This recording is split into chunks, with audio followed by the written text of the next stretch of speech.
Ok. Hola, buenas tardes. Mi nombre es Fernanda Sada Jiménez. Ya he participado antes en el proyecto de Hija de la Memoria, pero esta vez ya participo en calidad de licenciada, ya que recientemente recibí mi título por parte de la Facultad de Filosofía y Letras de la UNAM. Como ya había comentado antes, en este mismo proyecto me he especializado sobre todo en historia de los sentidos, historia urbana e historia de la alimentación, que es el tema que nos compete el día de hoy para las jornadas medievales que está llevando a cabo este proyecto de divulgación. Entonces, el día de hoy vamos a hablar de comida, comida en la Edad Media. Es un tema que se ha tratado, por lo demás, de manera un poco escueta en ciertos discursos sobre qué implicaba realmente el comer y el cocinar en la Edad Media. Y es un tema que además yo he hablado o he expuesto ya en otros escenarios, como en el Festival Medieval de Guanajuato en diciembre del año pasado. Hablé precisamente de algunas de las cosas que vamos a tratar el día de hoy en esta muy breve exposición, porque cubrir algunos siglos de historia y de comida, pues es un poco complicado siempre en una presentación un poco más pequeña, pero bueno, podemos dar una semblanza similar a la que se pudo ver también en el festival del año pasado. Y bueno, comentaba justamente que la comida en la Edad Media se ha visto a través de algunos lentes previos que han deformado un poco la forma en la que realmente se comía en la Edad Media. ¿A qué me refiero? Lentes, por ejemplo, decimonónicos que nos han cambiado un poco la forma en la que se concebía la alimentación medieval. Cuando pensamos generalmente en comida en la Edad Media, podemos pensar en muchas cosas, pero hay dos ingredientes que suelen venir a la mente. Uno de ellos es una pata de pavo, ¿cierto? A veces pensamos en reyes que están pues viviendo la buena vida y tienen una pata de pavo en su mano. Pero hay un pequeño problema y es que no había ocurrido aún la conquista, entonces no había habido un proceso de colonización y tampoco de asimilación de alimentos europeos americanos y por lo tanto pues básicamente no puede haber guajolote en una Europa medieval. Eh, Ahora, ¿de dónde viene esa concepción? Bueno, pues hay algunas explicaciones al respecto. La más famosa es que viene de un cuadro del pintor americano Marcus Stone de 1870, donde aparece Enrique VIII y Ana Bolena, están rodeados de otros personajes, están siendo observados por la reina Catalina, y ahí Enrique VIII tiene en su mano un tocado que parece una pata de pavo. Realmente es una especulación, que a lo mejor de ahí vino la imagen, pero lo cierto es que la imagen de Enrique VIII se empezó a asociar con las imágenes de los reyes medievales y a su vez la idea de la pata de pavo se empezó a asociar también a la nobleza medieval. Otro ejemplo, esta vez para el otro lado del corpus social, es las clases bajas comiendo patatas. Mismo problema, no había aún patatas porque las patatas son del Perú. Y viene igual de algunos rasgos de la cultura visual del siglo XIX, por ejemplo, de algunos cuadros de Van Gogh, como los comedores de patatas, o alguno que otro cuadro de Ernest Higgins Riggs, como las cosechadoras de patatas, ¿no? Hay una imagen decimonónica de las clases bajas comiendo patatas y esas se terminan traslapando a como vemos a la Edad Media. ¿Por qué? Porque recordemos que en la historia nos llegan en muchas ocasiones los periodos históricos en conjunto. No vemos los hechos de forma individual, sino que los vemos como un gran corpus que como historiadores tenemos que ir diseccionando. Y en ocasiones los datos se nos traslapan, ¿no? Los llamados anacronismos. Tomar un dato que no es de esa época y traslaparlo a otro porque en realidad el pasado todo lo vemos en conjunto. Lo vemos como un gran conjunto de fuentes y de explicaciones, pero es difícil someter a juicio y a crítica esos elementos. Entonces, las patas de pavo y las patatas son algo que en la cultura popular lo podemos ver como parte de la alimentación de la Edad Media, pero hay matices, ¿no? Podemos ver que hay, digamos, este lente decimonónico de por medio que afecta nuestra forma de concebir a la Edad Media. Entonces, ya hablamos un poco de cómo no era la Edad Media, o cómo no se comía en la Edad Media. porque pues había ingredientes en América que luego se asociaron a Europa que aún no habían llegado, pero podemos sí hablar de qué rasgos definían a la alimentación medieval. Y aquí me gustaría verlo en tres corrientes o en tres ejes de explicación.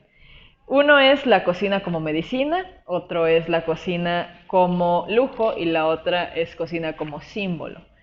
Obviamente hay otros elementos, pero a mí me parece que los tres principales que pueden ayudarnos a explicar a la Edad Media y a su comida o a las comidas, porque pues la Edad Media era muy larga y además estuvo llena de diferentes sociedades.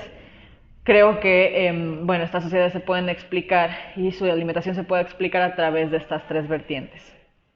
Creo además que la más importante de todas es la cocina como medicina. Esto es algo que ya ha sido tratado por historiadores como Rachel Laudan o Massimo Montanari, Jean-Louis Faldran, que nos han hablado de la trascendencia de ciertos preceptos clásicos sobre la alimentación, pero bajo un lente medieval. ¿A qué me refiero con preceptos clásicos? Para eso nos tenemos que remontar a Galeno. La cocina medieval está basada en los preceptos que propone Galeno en su obra de Temperamentis, del temperamento, que básicamente recupera hacia el periodo en el que vivió, más o menos el siglo II después de Cristo, hacia el siglo III, la teoría de los humores, que es una teoría que además recupera de Hipócrates, pero Galeno la extiende y la explica con mucho mayor profusión. ¿En qué consiste la teoría de los humores? En que todos los cuerpos, bajo esta teoría, obviamente, tienen una cantidad de sustancias en su cuerpo que se llaman humores. Por ejemplo, algunos tenemos sangre, tenemos bilis, tenemos flema, tenemos bilis negra. Tenemos esos 4 elementos en nuestros cuerpos. Y una buena salud, una buena alimentación, buenos hábitos tendrían que llevar al equilibrio de esos 4 humores, tener más o menos la misma cantidad de sangre, de flema, de bilis amarilla y de bilis negra en nuestros cuerpos. Cuando uno empieza a recibir un poco más de cierta sustancia, de cierto humor, se provoca un desequilibrio en nuestros cuerpos. Y lo que nos dice la teoría de los humores es que todos nacemos con ciertos desequilibrios, podemos aspirar al equilibrio humoral a través de nuestra alimentación. Entonces, por ejemplo, si yo soy una persona que tiene mucha sangre en su cuerpo, me considero una persona sanguínea. Eso de hecho afecta la forma en la que yo me desenvuelvo en el mundo. O si tengo mucha flema, puedo ser flemática, lo cual me hace una persona, por ejemplo, pasiva ante las cosas, sin mucha motivación por el mundo. Si soy una persona con mucha bilis amarilla, soy colérica, entonces soy muy ambiciosa, quiero siempre más, estoy haciendo todo para recibir más. Y si tengo mucha bilis negra, me considero melancólica, que siempre estoy pensando en el pasado, que siempre estoy ansiosa por el porvenir y nunca termino de estar en mi presente. Entonces, estos caracteres, estas personalidades se definen por nuestra tendencia a tener, bajo la teoría de los humores, más o menos humor en nuestros cuerpos. Y eso también nos hace propensos a ciertos oficios. La gente sanguínea tienden a ser gobernantes, mercaderes, gente que puede establecer conversaciones fácilmente con otras personas, que son extrovertidos. Los flemáticos, que son pasivos, que siempre están ensimismados, son excelentes filósofos bajo la teoría de los humores. Quienes son coléricos son guerreros, tienen toda la actividad en sí para llegar a ambicionar poder, atacar a otros pueblos. Y los melancólicos con su bilis negra son excelentes artistas. Pero claro, tener esta tendencia en el cuerpo a generar más un humor que otro, sí te presupone una cierta personalidad, incluso una tendencia a dedicarte a un cierto oficio, pero de todos modos se tiene que hacer todo lo posible para obtener un equilibrio corporal. Y lo que dice la teoría de los humores es que esto se logra a través de los ambientes en los que estamos, por ejemplo, de si estoy en un lugar donde haya más un humor que otro, pero sobre todo se logra a partir de la alimentación. Y aquí es donde volvemos de nuevo al asunto de la comida. ¿Por qué tiene la alimentación un papel aquí? Porque también hay alimentos que son sanguíneos, flemáticos, coléricos y melancólicos. ¿Y cómo se determinaba eso? Por su temperatura y por su nivel de humedad. Entonces, había alimentos cálidos y había alimentos considerados secos o húmedos. Y la combinación de temperatura y de humedad generaba la concepción de un humor. Por ejemplo, los alimentos sanguíneos son cálidos y húmedos, como la sangre. Entonces, los alimentos cálidos y húmedos son, por ejemplo, el cordero, son todas las carnes, todo lo que literalmente saque sangre. Los alimentos fríos y húmedos, por ejemplo, son los pescados. No desechan sangre como lo hacen las carnes, pero siguen siendo fríos y siguen siendo húmedos al estar relacionados con las aguas. Tenemos también los alimentos cálidos y secos, las especias, sobre todo aquellas que generan un cierto nivel de picor. Claro, eso es muy relativo en una Europa medieval donde no hay chiles, pero que generen alguna actividad en la boca, ¿no? que generan algún tipo de reacción. Y tenemos también las frías y secas, como pueden ser los vinagres o los tubérculos. Ahora, cada uno de estos humores tiene contrapartes. Por ejemplo, los alimentos cálidos y húmedos van a ser una contraparte directa de los alimentos fríos y secos. Entonces, ¿cómo puedo yo regular un humor cálido y húmedo, es decir, un humor sanguíneo en mi cuerpo? Consumiendo alimentos fríos y secos. Entonces, alguien que sea muy sanguíneo, para regularlo, tendríamos que darle precisamente vinagre y tubérculos. Alguien, por ejemplo, que sea muy colérico, que esté casi siempre invadido por su cólera, en vez de consumir alimentos cálidos o secos, tendría que consumir alimentos fríos y húmedos, como pescados. Y aquí, por ejemplo, las especias, que son estos alimentos cálidos y secos, son perfectos para los humores fríos y húmedos, para los flemáticos. Los flemáticos que además son personas que se considera tienden a enfermarse mucho.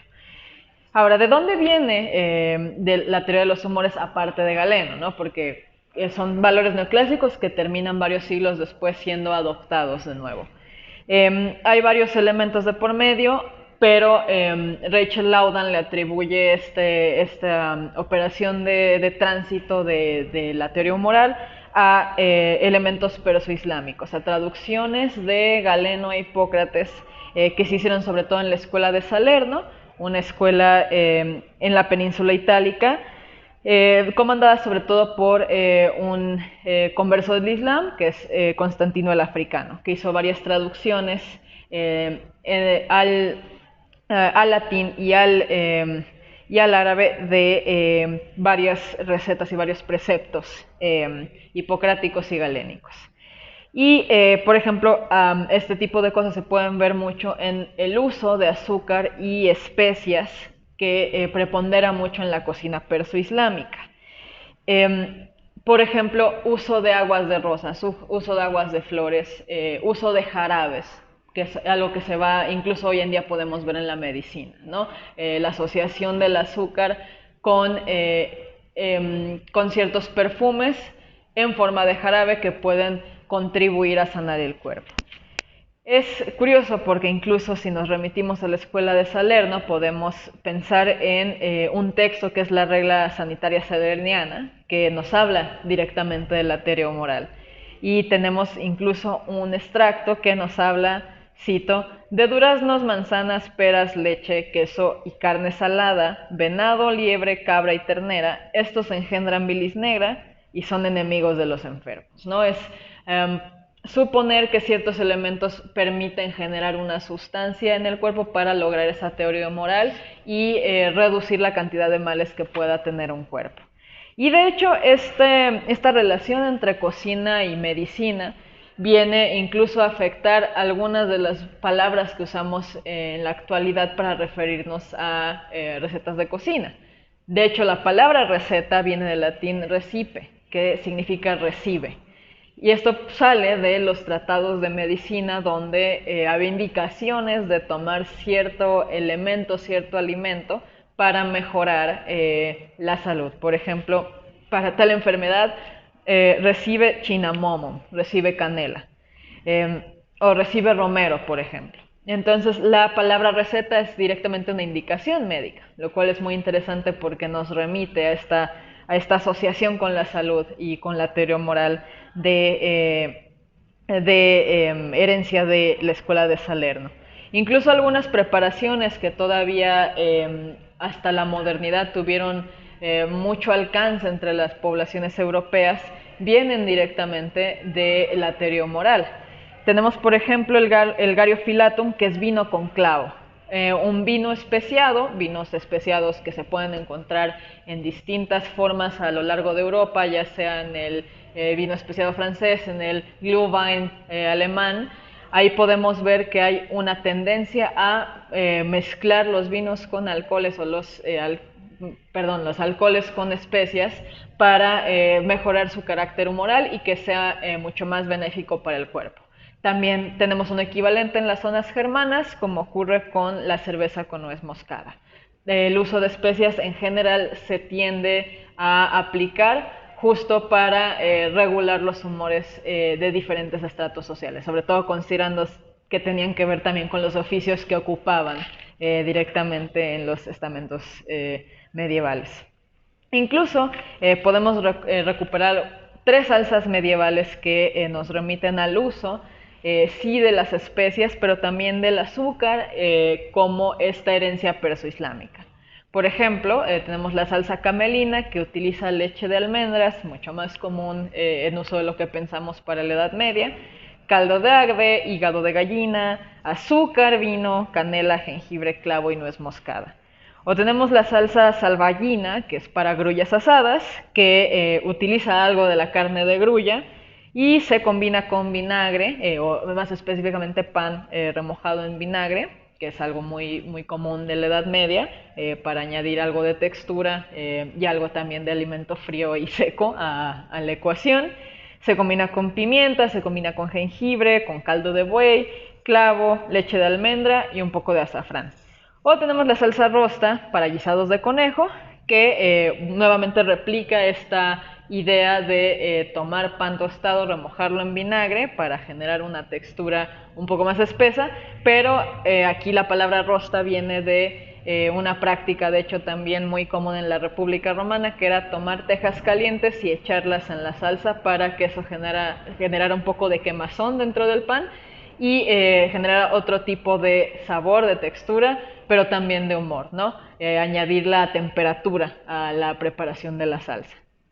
Ahora, estamos hablando mucho de especias y eso nos remite al segundo aspecto que me interesa tratar de la comida medieval, que es la cocina como lujo, porque las especias son el principal protagonista aquí. Es muy conocido este dato de que las especies eran extremadamente caras, que en gran o menor medida provocaron algunas de las expediciones de varios países, o bueno, más bien naciones, estados europeos buscando especias a lo largo de distintas otras partes del mundo. Claro, podemos ponerlo en tela de juicio y pensar que, bueno, no necesariamente estas expediciones, estos viajes de circunnavegación se hicieron solo para buscar especies, pero bueno, tampoco podemos quitarlas por completo de este proceso de exploración. Lo cierto es que las especias eran muy apreciadas en la época por lo que podían aportar a el balance humoral en los cuerpos. Sobre todo pues para el caso de gobernantes o para otras personas que estuvieran en estamentos sociales más altos, y además pues permitían mover el comercio. Hay algunas teorías incluso que proponen que una parte del proceso por el cual se generaron los burgos después, las ciudades generadas por una burguesía mercantil temprana, tienen que ver con la venta de algunas especias que llegaban de los viajes de las cruzadas en las feudos. Entonces no podemos quitarle de todo una importancia que sí tienen las especias, aunque claro hay que matizar que las especias no causaron ciertos procesos tan grandes como los viajes de exploración. Ahora, también hablando de algunas otras concepciones que se asocian a las especias, Hay también una teoría de que estas especias no solo tenían un valor médico, sino que también tenían un valor en términos de esconder ciertos productos echados a perder. Esta es una idea que está muy presente en algunos estudios, de que las especias se utilizaban por su fuerte sabor para cubrir, por ejemplo, carne pasada, que a falta de sistemas de conservación en la época, servían para, bueno, justamente no tener que experimentar ese fuerte sabor de una carne echada a perder. Pero también esto vale la pena discutirlo un poco.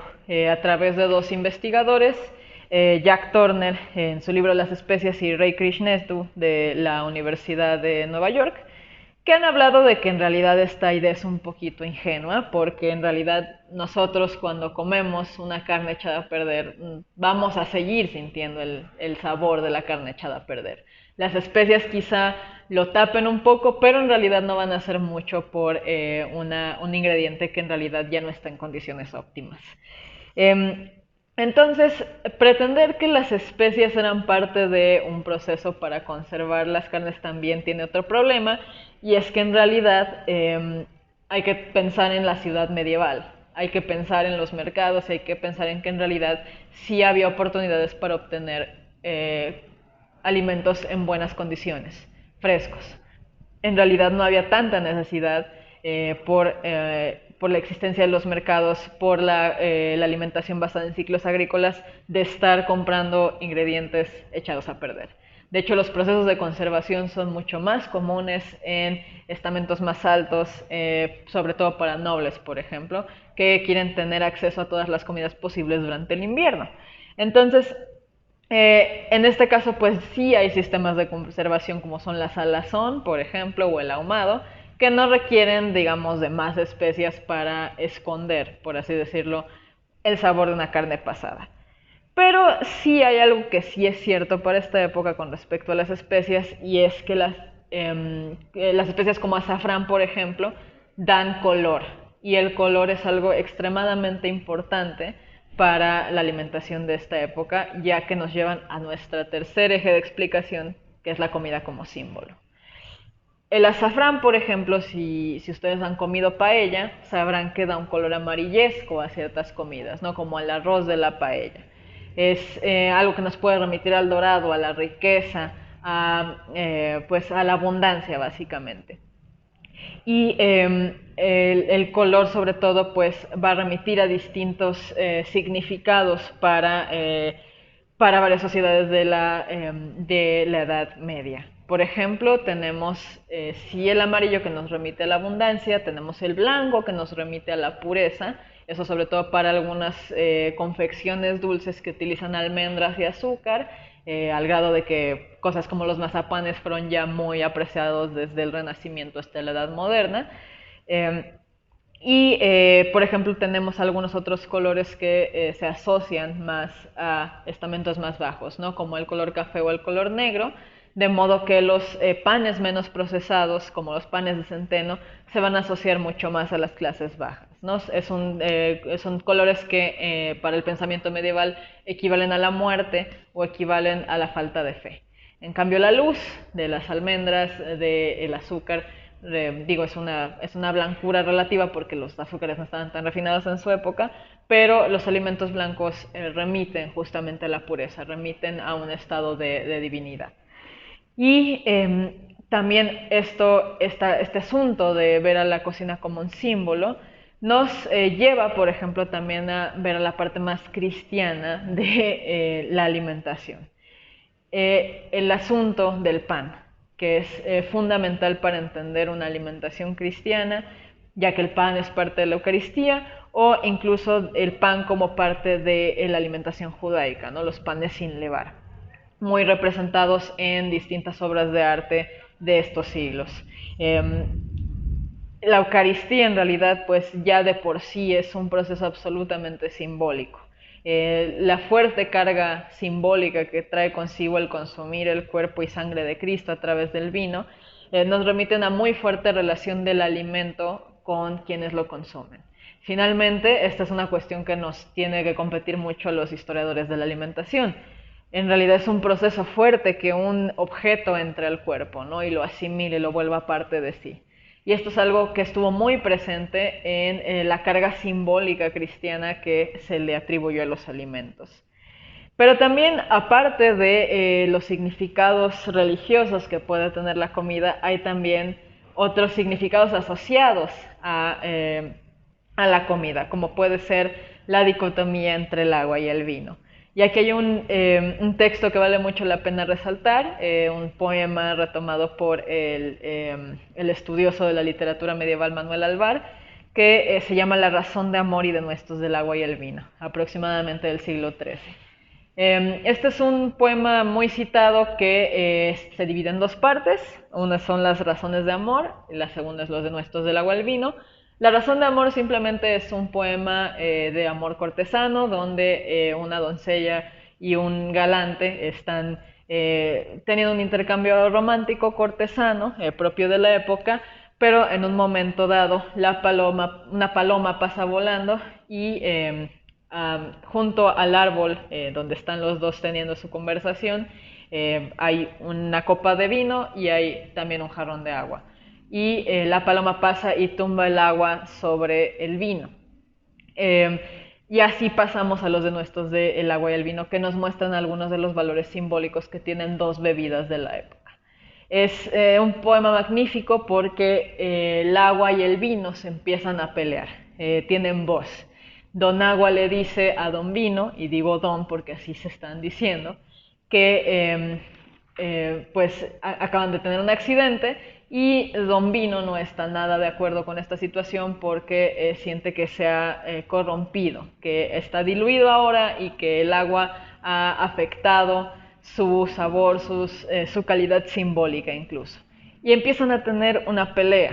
Don Vino dice, bueno, pues tú quién eres, ¿no? Yo soy la sangre de Cristo, yo tengo un valor, yo hago mejores las mesas en las que estoy. Don Agua le dice, sí, pero sin ti, sin mí no hay riegos, no hay plantas, no hay vida.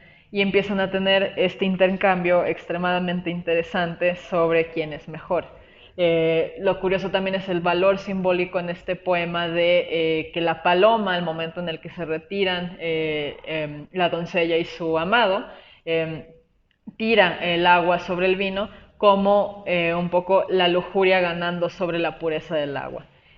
Podemos encontrar ese tipo de simbolismos en la literatura de la época en torno a bebidas y en torno también, por ejemplo, al papel de los alimentos en ritos eucarísticos. También pues esto tiene mucho que ver con algo que mencionaba hace un momento, que son los ciclos agrarios rigiendo la forma en la que se alimenta la población. Están muy sujetas a las temporadas en las que se dan ciertos alimentos, a ciertas épocas de cosecha y sobre todo esto tiene mucha relación con las fechas litúrgicas del calendario cristiano, donde en muchas ocasiones ciertos festivales como la Pascua, por ejemplo, el Pentecostés, incluso las posadas tienen todo que ver con ciertas épocas de cosechar, de consumir ciertos alimentos. Y bueno, también el hecho de que haya ya una formación de una identidad cristiana implica también comer para diferenciarse de otros pueblos no cristianos, ¿no? Por ejemplo, de los bárbaros, que en realidad es es una palabra para referirse a todos los no cristianos, sobre todo a los pueblos germanos. Y esto se ve, por ejemplo, en algo que ya han tratado Lucien Febvre y Marc Bloch durante la primera generación de la Escuela de los Anales, que es la diferencia identitaria entre consumir aceite de oliva y entre consumir mantequilla. Entonces hay un simbolismo en el consumo de aceite de oliva con respecto a la relación que tienen los pueblos cristianos con los grecorromanos y con su permanencia en el Mediterráneo. Y también hay una diferenciación con respecto a aquellos que están comiendo lácteos por el tipo de temperatura que se vive un poco más al norte del globo terráqueo.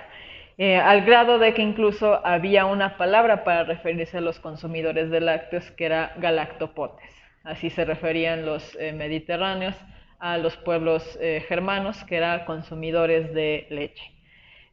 De hecho, estar pensando en cómo la mantequilla o la leche empezaron a introducirse poco a poco a la cocina medieval es algo que también ha tratado Massimo Montanari, pero no duda en recalcar que fue un proceso extremadamente lento, se aceptó la leche y se aceptó la mantequilla en algunos lados, en otros no, y no podemos ver un pleno uso de ambos, de lácteos en general, hasta ya entrar a la modernidad.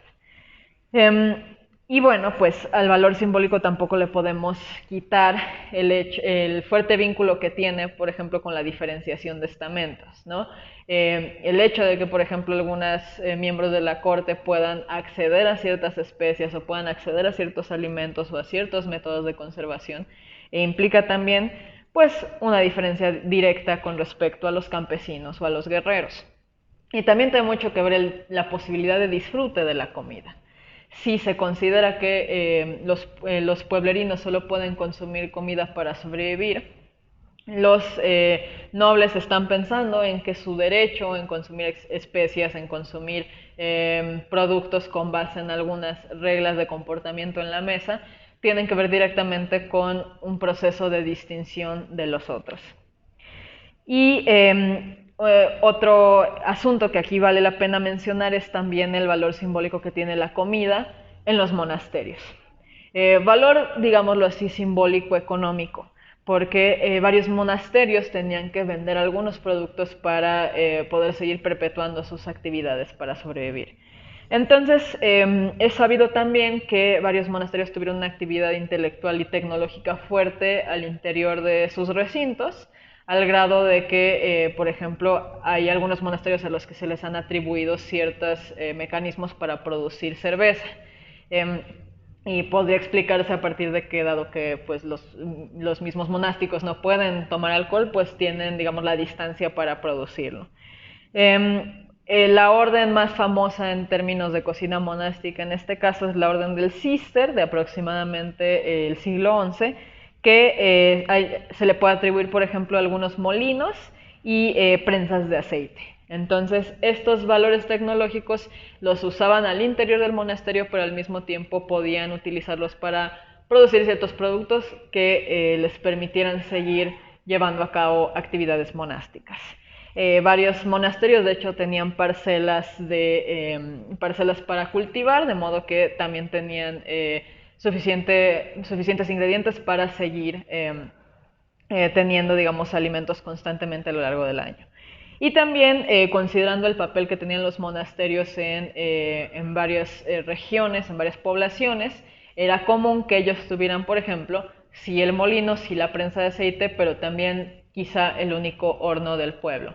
Entonces ocurría que algunos campesinos necesitaban hornear su pan, ya tenían quizá acceso a harina, tal vez sí había algún molino por ahí, tal vez tenían ya agua, tal vez tenían ya levadura, pero no tenían dónde hornearlo. Entonces ellos podían ir al monasterio, llevar su pieza de pan, hornearlo ahí y darle una parte al monasterio, o si lo vendían, darle una parte de las ganancias al monasterio. Ese es el tipo de relación que tenían, por ejemplo, los cocineros con los monasterios, que muchas veces tenían los mecanismos tecnológicos para seguir produciendo comida. Y con esto, bueno, me iría acercando ya al final de esta exposición y a pensar un poco también en cuál ha sido la trascendencia de la idea de la alimentación y del sabor en la Edad Media. Pensamos mucho que la comida medieval era o muy suntuosa en las mesas nobles o extremadamente paupérrima en las mesas de los estamentos más bajos. Y podemos pensar en que hay algunos matices de por medio, ¿no? El asunto comercial de que sí las especias sí podían ser consumidas por algunos estamentos más altos, pero al mismo tiempo se conservan como parte fundamental del tratamiento de ciertas enfermedades. El hecho, por ejemplo, de que siguiera habiendo un valor cristiano asociado a ciertas fiestas litúrgicas, hay que ir pensando en esos matices a la hora de hablar de la alimentación, a la hora de hablar del sabor y de cómo ha ido pues cambiando nuestra forma de ver la comida a lo largo del tiempo. Eso es con lo que nos tendremos que quedar.